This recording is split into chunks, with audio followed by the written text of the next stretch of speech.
प्रिय भाइयों और बहनों, प्रभु यीशु मसीह के पवित्र नाम में आप सबको मेरा नमस्कार। नीति वचन का सारा संदेश एक बात सिखाता है। परमेश्वर की बुद्धि हमारी चाल, हमारे शब्द, हमारे निर्णय और हमारे चरित्र को बदल देती है। अध्याय 16 के अंतिम भाग वचन 21 से 33 में सुलेमान ऐसी जीवन शैली को दिखाता है जो स्वयं को नहीं बल्कि परमेश्वर को केंद्र बनाती है। आज का यह संदेश आपके जीवन, परिवार और आपकी आत्मिक यात्रा को नए स्तर पर ले जा सकता है। आइए परमेश्वर के वचन में उतरते हैं। देखते हैं वचन 21 से 24। जिसके हृदय में बुद्धि है वह समझ वाला कहलाता है और मधुर वाणी के द्वारा ज्ञान बढ़ता है। जिसमें बुद्धि है उसके लिए वह जीवन का सोत्र है, परंतु मूर्ख का दंड स्वयं उसकी मूर्खता है। बुद्धिमान का मन उसके मुंह पर भी बुद्धिमानी प्रकट करता है और उसके वचन में विद्या रहती है। मन भावने वचन मधु भरे छत्ते के समान प्राणों को मीठे लगते और हड्डियों को हरी भरी करते हैं। इन वचनों में बताया गया है कि जो मनुष्य मन का बुद्धिमान है वह दूसरों द्वारा समझदार माना जाता है। उसकी वाणी मधुर होती है जो जीवन और चंगाई लाती है। परमेश्वर वचन को महत्व देता है क्योंकि वचन ही जीवन निर्माण का साधन है। इफिसियों 4:29 कहता है, कोई गंदी बात तुम्हारे मुंह से न निकले। इसलिए प्रभु हमें सच्चा विवेक देता है। बुद्धि सिर्फ ज्ञान का भंडार नहीं बल्कि वह परमेश्वर का वरदान है। याकूब 1 का सार यही है। प्रियजनों, आपकी बातें आपका चरित्र बनाती हैं और मधुर वाणी रिश्तों को जोड़ती हैं, जबकि कठोर वाणी उन्हें तोड़ देती है। आज सोशल मीडिया, परिवार और समाज सभी जगह लोग कठोर बोलकर जीतने की कोशिश करते हैं, पर बाइबल कहती है मधुर शब्द हृदय को आनंद देते हैं और आत्मा को बल देते हैं। देखते हैं वचन 25। ऐसा भी मार्ग है जो मनुष्य को सीधा जान पड़ता है, परंतु उसके अंत में मृत्यु ही मिलती है। यह वचन परमेश्वर के प्रभुत्व को दिखाता है। जैसे यिर्मयाह 17 में कहा गया है, मनुष्य का मन छल से भरा है। इसलिए निर्णय सिर्फ मुझे सही लगता है पर नहीं, बल्कि परमेश्वर क्या चाहता है पर आधारित होना चाहिए। प्रियो, आज दुनिया कहती है अपने दिल की सुनो, पर बाइबल कहती है अपने दिल को परमेश्वर के वचन के अधीन करो। गलत फैसले अक्सर सही लगते हैं। निर्णय को परमेश्वर, प्रार्थना और बाइबल की रोशनी से परखें। सच्चा मार्ग वही है जिसे परमेश्वर दिखाए।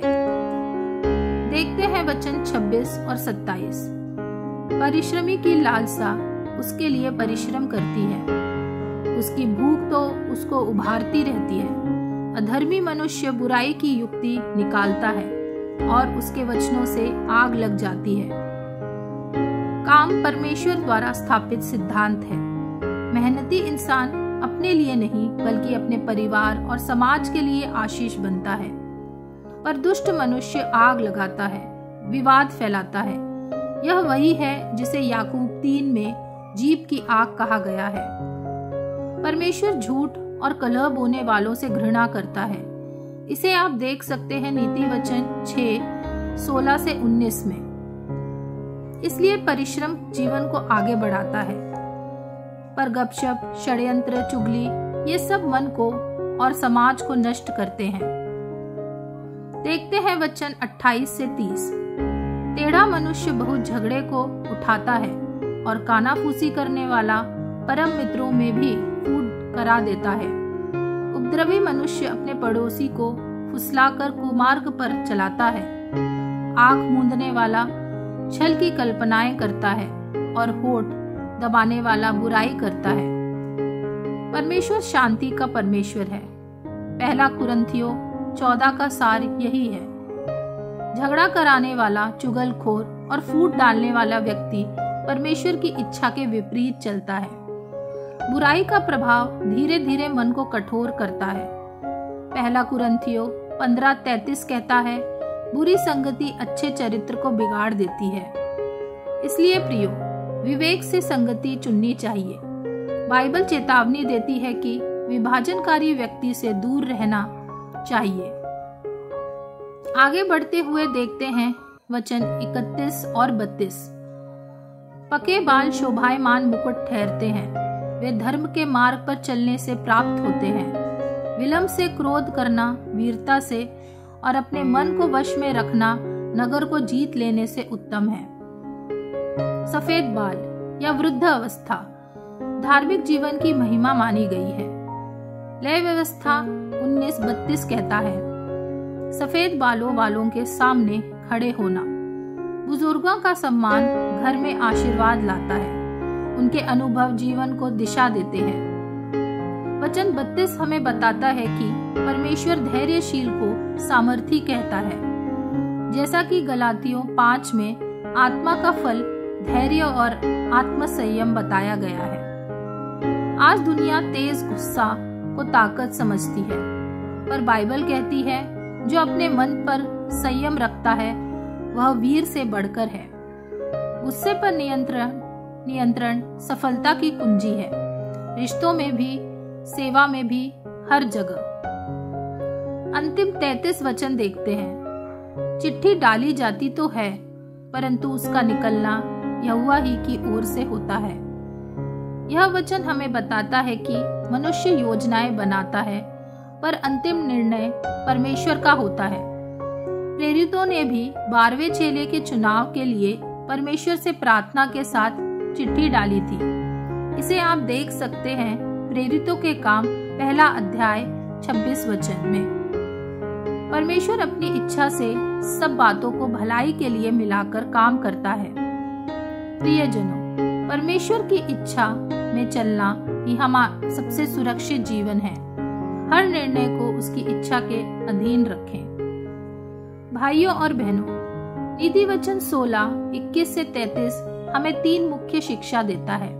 पहला, बुद्धिमानी से बोलो, क्योंकि वाणी जीवन या मृत्यु ला सकती है। दूसरा, धैर्य और संयम रखो, क्योंकि यही सच्ची ताकत है। और तीसरा, अपने हर निर्णय को परमेश्वर पर छोड़ो, क्योंकि अंतिम नियंत्रण उसी का है।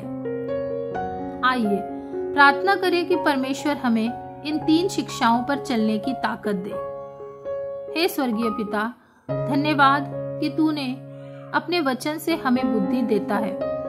हमारे शब्द मधुर हों, हमारे निर्णय तेरी इच्छा में हों, हमारा स्वभाव संयमित और शांत हो, और हम हर बात में तेरी अगुवाई खोजें। हमें ऐसा जीवन जीने की कृपा दे जो तेरी महिमा को प्रकट करे। यीशु के नाम में आमीन। यदि यह प्रवचन आपको आशीष दे रहा है तो ऐसे और बाइबल आधारित संदेशों के लिए चैनल को सब्सक्राइब करें, लाइक करें और शेयर करें। आपका एक छोटा सा लाइक परमेश्वर के वचन को दूर दूर तक पहुंचाने में मदद करेगा। प्रभु आपको आशीष दे।